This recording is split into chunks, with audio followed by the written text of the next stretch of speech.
So I think you're able to see this. Jesus, so I wanted just to talk to you about Jesus being the fulfillment. I think I've mentioned it in passing, and I've tried to mention it every time. But you know, the whole Bible is fulfilled in Jesus, and so therefore we can trust it in obedience, right? It is very, very important for us Christians to bear this in mind, because there are challenges. There is a group called the dispensationalist. The dispensationalists are really looking forward to the literal, that is word for word, fulfillment of the Old Testament. So, for example, in Ezekiel 40 to 48, God is describing a heavenly temple. And the dispensationalists, they are looking forward to the actual rebuilding of a physical temple in Jerusalem at some point in the future.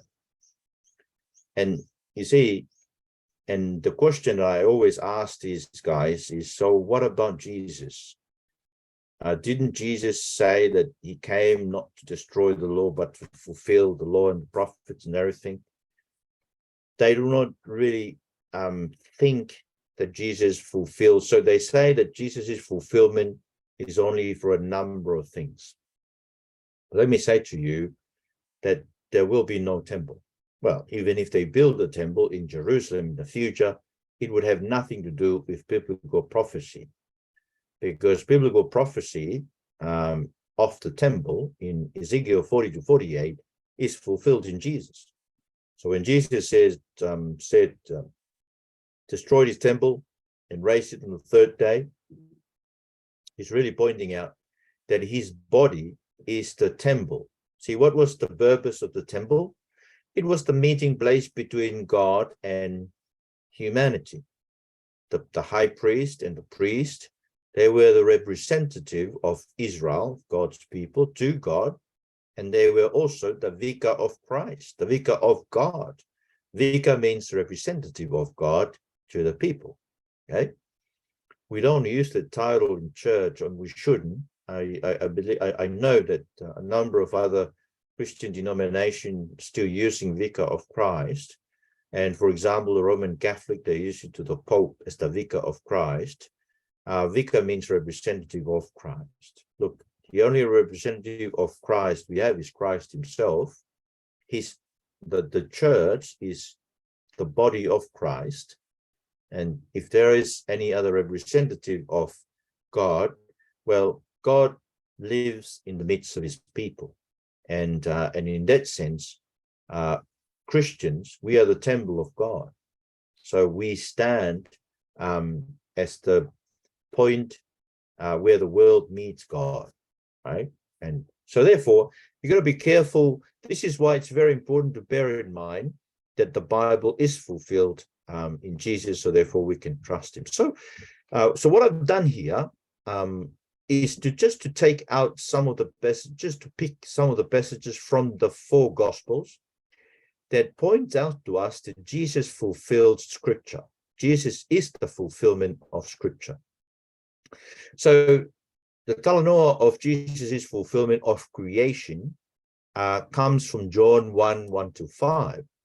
To believe that you probably know this passage, John 1 to 5. In the beginning was the Word. So you remember in Genesis, God created the earth by his word, his powerful word. So here John is saying, in the beginning, that word was with God. So the word is a person.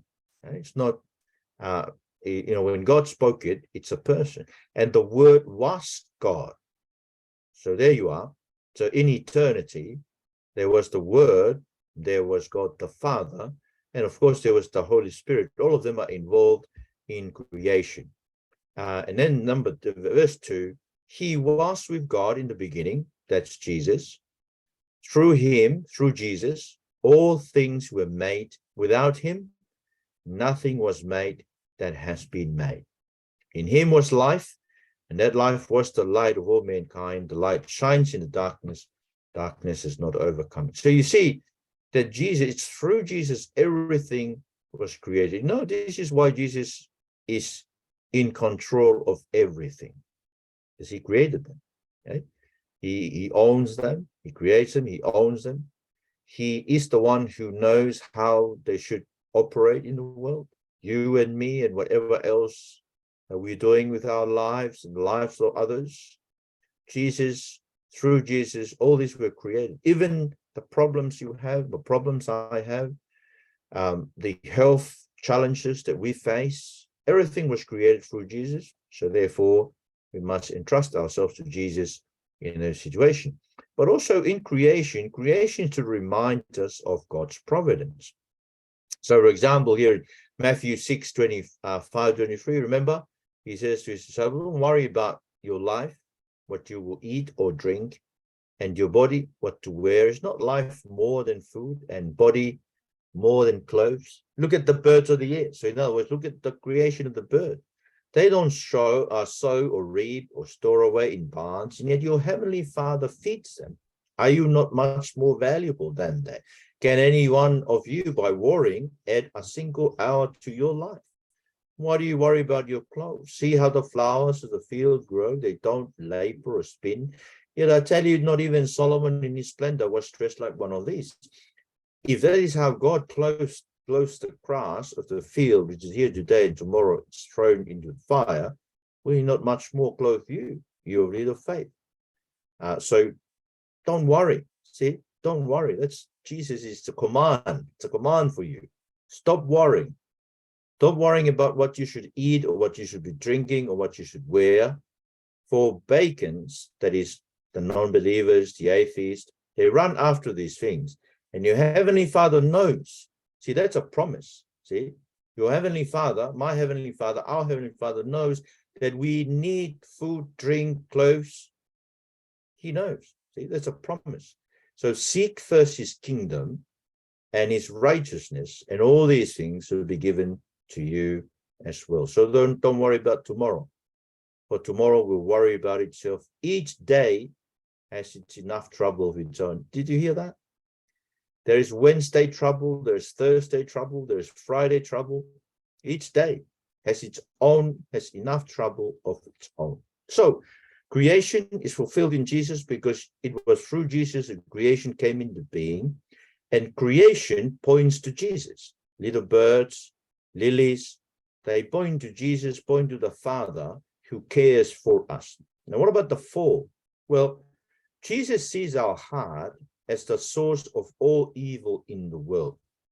I'm told there was a competition back in the 1920s, I think in England, where one of the local paper was, they sent out a question, what's the problem with the world?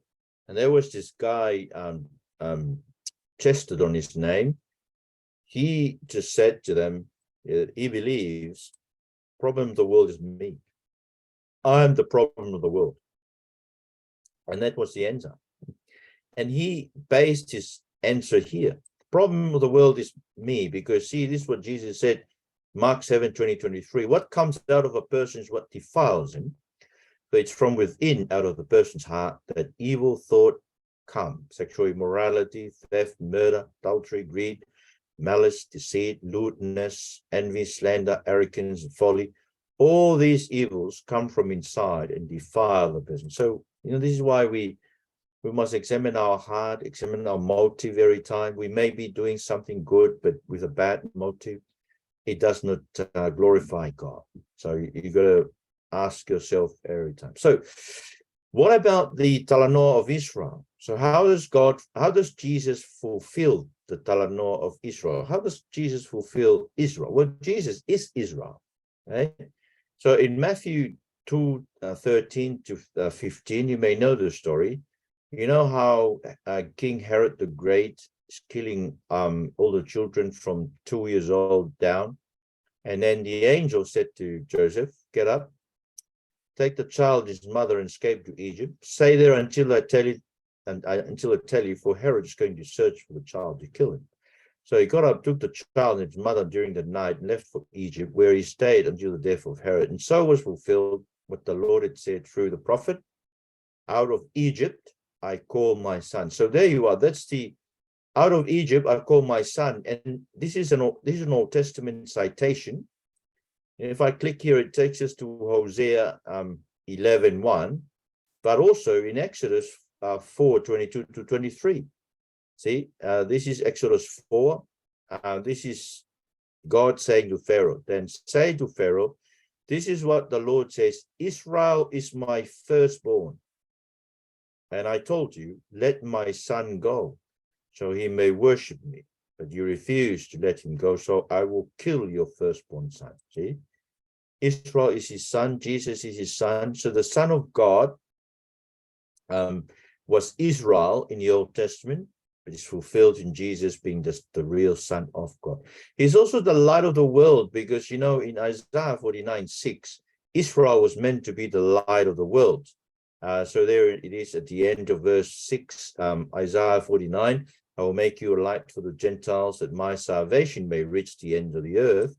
And Jesus said in John 9, while I'm in the world, I am the light of the world. So in other words, Israel's mission to the Gentiles, you know, to save the Gentiles, it is fulfilled in Jesus as the light of the world. Now, when we come to Jesus, the story of the Gospel itself, we can see there are a number of passages that point out that Jesus comes to fulfill the scriptures.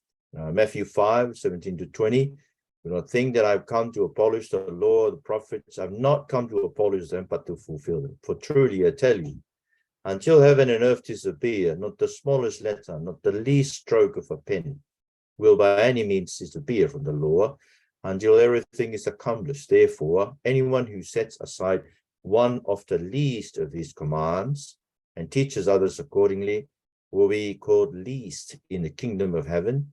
But whoever practices and teaches these commands will be called great in the kingdom of heaven. For I tell you that unless your righteousness surpasses that of the Pharisees and the teachers of the law, you will certainly not enter the kingdom of heaven. So that's what I told you before.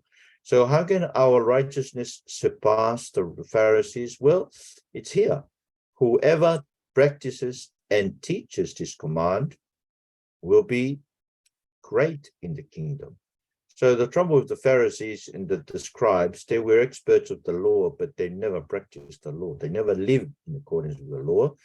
And Jesus was able to point it out to them. Okay? They only fulfilled the law by appearance. They did their hearts, which is far away from God. So I think, for example, when the Bible says, thou shalt not commit adultery, they take it to mean I wouldn't sleep with anybody other than my wife. So they would refrain from sleeping with any other person but their wife. Now, well, that's good. But Jesus said, but if you look at a woman and you lust after her, you're already committing adultery. So the heart, right? So our righteousness can surpass the righteousness of the Pharisees and the scribes. They are experts of the law. They know what the law is about. They know how to exegete the law, how to explain it, how to preach it. We must live the spirit of the law. Okay? So Jesus comes to fulfill that. In Luke 24, this is after the resurrection of Jesus. And he's talking to the two people who walked to the, from Emmaus, on the way to Emmaus. And he kind of looked like the stranger in Jerusalem, and because he pretended not to know what was happening in Jerusalem, that day, the news of the resurrection, all that. And so these two guys were explaining to him, there was this guy who they thought he would be the hope of Israel, but then he was killed. And some of the women went to the tomb this morning and came back and said he's alive. And then, some of their companions went to the tomb, found it that, as the woman had said, they did not see the man Jesus. And then he said in verse 25, how foolish you are, and how slow to believe all that the prophet had spoken. Did not the Messiah have to suffer these things and then enter his glory? And beginning with Moses and all the prophets, he explained to them what was said in the scriptures concerning himself. So Moses and all the prophets, that's all of the Old Testament, they all talk about Jesus. So he explained it to them. And then, when they found out, when their eyes was open and they were saying to themselves, this is, I always go back to this. Were not our hearts burning with us? Do you see, Jesus was only telling them the 7 storylines of the scriptures. They all point to him. And they're saying, hearts were burned within us. So there you are. When we explain the scriptures to people, we should ask God to burn the hearts of people with passion for Jesus as a result of hearing the words. But even us who are coming in to explain the word to Jesus, of Jesus to, even if you're doing it in a home context to your children, pray that the Lord will burn the hearts of our children as a result of us explaining it to them. But then also Jesus came to the rest of his disciples and he told them, right? Verses 44 of Luke 24, he said, this is what I told you while I was still with you. Everything must be fulfilled that is written about me in the law of Moses, the prophets, and the Psalms. Then he opened their minds so they could understand the scriptures. And he told them, this is what is written. The Messiah will suffer and rise from the dead on the 3rd day, and repentance for the forgiveness of sins will be preached in his name to all nations, beginning at Jerusalem. So you see, the meaning of the scriptures here is the meaning of the Old Testament. What is the meaning of the Old Testament scripture? Jesus will suffer, Jesus will die, he will be raised from the dead, and in his name will be proclaimed forgiveness for repentance. Sinners who repent, there is forgiveness in Jesus and to all nations. But you see, the point is that everything points to Jesus, his death, his resurrection, and the mission of the church to proclaim Jesus to the nations, even to us today. And it's still our mission. So, we don't have to go as missionaries. We can, of course, if you want to go as missionaries. But, I think your family situation is a very good mission ground. Evangelize and missionize your kids. Make sure they're Christian. Make sure you read the scriptures to them. Make sure you model to them the love of Jesus, the forgiveness of Jesus. If you say something, you do something that is not right, come back and you say, please forgive me, right? You model to them that Jesus, we're not perfect. We sometimes do something wrong, but there is always forgiveness in Jesus. Anyway, so when we come to John 5:39 to 40, Jesus is speaking again to the experts of the law, the Jews. You study the scriptures diligently because you think that in them you have eternal life. These are the various scriptures that testify about me, yet you refuse to come to me to have life. Do you see that? They search the scripture diligently, but the scripture points to Jesus, testify to Jesus, so that you will come to Jesus and find life in him. So the scripture is pointing you to the reality of Jesus so that you can go to Jesus and ask him to help you, to revive you, restore you, change you. And then in verse 46 of the same chapter, Jesus said, if you believed Moses, you would believe me, for he wrote about me. So even Moses wrote about Jesus, the first 5 books of the Bible. Now, when we come to the last days, the Talanoas of the last days, Jesus promises to come back to take believers. You see that? So that's where we are. We live in the last days. We live in the light of Jesus' promise that he will come back. He's going to prepare a place for believers. John 14, 2 and 4, my Father's house has many rooms. That were not so, would I have told you that I'm going there to prepare a place for you? And if I go and prepare a place for you, I will come back and take you to be with me, so that you also may be where I am. And then he says, you know the way. But you see, that's where we are. We live expecting that Jesus will return soon, but no one knows the day of his coming. That's what Matthew 24 says. Therefore, keep watch, because you do not know on what day your Lord will come. So this is Jesus talking to his disciples. We don't know, but understand this. If the owner of the house had known at what time of the night or the thief was coming, he would have kept watch and would not have let his house be broken into. So therefore, keep watching. Paul says in 1 Thessalonians 5, keep watching doesn't mean that you don't sleep. It means either whether you sleep or whether you're awake, you live in fellowship, intimate fellowship with Jesus all the time. Okay? And then Jesus says in John 8:51, very truly, I tell you, whoever obeys my word will never see death. So there's a promise of life in obedience to the word of Jesus. So this is why we must ask Jesus to help us to be obedient. Now, then we get to the last of the 7 stories in Talanoas of Jesus' fulfillment in the new creation. And Jesus tells us that obedience to Jesus and his word is essential for entering the kingdom because of Matthew 7:21-23. Not everyone who says to me, Lord, Lord, will enter the kingdom of heaven, but only the one who does the will of my Father who is in heaven. Many will say to me on that day, Lord, Lord, did we not prophesy in your name, and in your name drive out demons, and in your name perform many miracles? And I will tell them plainly, I never knew you. Away from me, you evildoers. You see, that is a very sad occasion if Jesus would say to you, you did not do the will of my Father in heaven. So how do you know the will of God? It's in the scriptures.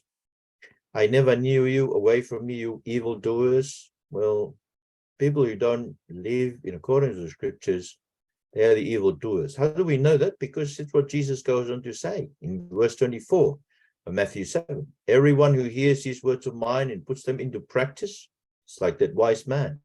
He built his house on the rock. The rain came down, streams rose, the wind blew and beat against the house, yet it did not fall because he had its foundation on the rock. But you see, build your house upon the rock by obedient to the word of Jesus. Because so many would seem to be with him, but will not make it. See, many of us would seem to have fellowship with Jesus, but won't make it. This is Jesus. He's been asked a question, but he said this. Then Jesus went through the towns, villages, teaching as he made his way to Jerusalem. Someone asked him, Lord, are only a few people going to be saved? He said to them, make every effort to enter through the narrow door. Because many, I tell you, will try to enter and will not be able to. Once the owner of the house gets up and closes the door, you will stand outside knocking and bleating, Sir, open the door for us. But he will answer, I don't know you or where you come from. And you will say, we ate and drank with you. You taught in our streets. See, they had fellowship with Jesus. To eat and drink with Jesus means they have intimate fellowship with Jesus. You taught in our street. They even attended the church where Jesus was preached. But he will reply, I don't know you, where you come from. Away from me, all you evildoers. There will be weeping there and gnashing of teeth when you see Abraham, Isaac, and Jacob and all the prophets in the kingdom of God. But you yourselves are thrown out. People will come from east and west and north and south. God bless us that we will be part of that and will take their places at the feast in the kingdom. Indeed, there are those who are last will be first. But you see, what Jesus is emphasizing here, the fact that, it's obedience to his word, because you may have fellowship with Jesus, you may go to church and listen to him being proclaimed, but if you don't live in accordance with the word of God, well, there is no chance. Okay? And then, but if they listen to the scriptures, they will escape hell. Well, this is what he told, remember the rich man who went to hell and he was asking Abraham to send Lazarus to his family. So he said, I beg you, Father, send Lazarus to my family, for I have 5 brothers. Let him warn them so they will not also come to this place of torment. Abraham said, well, Moses and the prophets, that is, they have the scriptures. Let them listen to them. See, because if they don't listen to the prophets, even if somebody is rises from the dead, they won't. See, now somebody is risen from the dead, Jesus, no one believes. Do you see, because of all these, Jesus fulfills the Old Testament. And therefore, when you read the Old Testament, you find a number of things that we no longer do today. See, for example, because we're under we believers belong to the new covenant in Christ, and therefore we are heirs of the promise to Abraham. So this is what it meant in Galatians 3:29. If you belong to Christ, then you are Abraham's seed and heirs according to the promise. See, we are Abraham's seed. In other words, everything that was promised to Abraham and Isaac and Jacob and Israel belongs to us. But why aren't we doing a lot of things that they did in the Old Testament? Well, because they're all fulfilled in Jesus. So therefore, There's no more sacrifice of sins for us because Jesus has done the one sacrifice, and therefore Hebrews 10:18, and where they have been forgiven, where the sins have been forgiven, sacrifice for sins are no longer necessary. So no, we don't do any more sacrifices for sin. Jesus has done it. No more high priest. We only have one high priest who lives forever. See, in verse 24, Hebrews 7, but because Jesus lives forever, he has a permanent priesthood. So therefore, we don't need to make anybody here our priest or high priest, because Jesus is our permanent priest. He's able to save completely. No physical temple. We don't have a temple because the temple of God is people. You are no longer foreigners and strangers, but fellow citizens with God's people and also members of his household, built on the foundation of the apostles and prophets, with Christ Jesus himself as the chief cornerstone. In him, the whole building is joined together and rises to become a holy temple in the Lord. And in him, you too are being built together to become a dwelling in which God lives by his Spirit. So, only the idol worshippers have a temple. Mormonism have a temple. Hinduism has a temple. There is a Buddhism has a temple. Because we don't have a temple, because the temple of God is us. Okay. No sacred or holy place. Our most holy place is in heaven. So Hebrews 10:19 says, brothers and sisters, we now have confidence to enter the most holy place. So that's the one in heaven, by the blood of Jesus. So that's why we don't have any holy place here, because we go to heaven, the most holy place, through the blood of Jesus. No polygamy. You know how they practice polygamy in the Old Testament? Well, Jesus said, creation and only one woman, one man, but also when it comes to Paul, he says, husbands, love your wives just as Christ loved the church. So, marriage is meant to point to Christ and the church. So one husband, one wife. No, we're not citizens of the world, of this world. Well, we may be citizens of, Australia or something, but our citizenship doesn't belong here. Our citizenship is in heaven, Paul says in Philippians 3, as we eagerly await a savior from there, the Lord Jesus Christ. No physical promised land. We may go to Israel, but it's not our promised land. Our promised land, says Hebrews 11, is in heaven. We no longer have any food restrictions because Jesus set us free. No Passover. Okay. No Passover because Jesus is our Passover lamb. No religious festival, okay? Because Jesus, all the religious festivals of the Old Testament, they were meant to be shadows, says Paul in Colossians 2:17. Shadows are the things that were to come. The reality, however, is found in Christ. In other words, it's almost like the photograph of my wife and my wife. The shadow is the photograph. My wife is the reality, see? I don't hug the photograph because that's just a shadow, right? So religious festivals, they were just shadows. And then, of course, there is no difference on the basis of salvation. Some people say, oh, but there is no women or male or female in Christ. Well, yes, but it is on the basis of us being saved. We're being saved by Christ, right? As our only savior. So in Jesus, we've been saved. Okay. Let me stop sharing and see whether you have any question.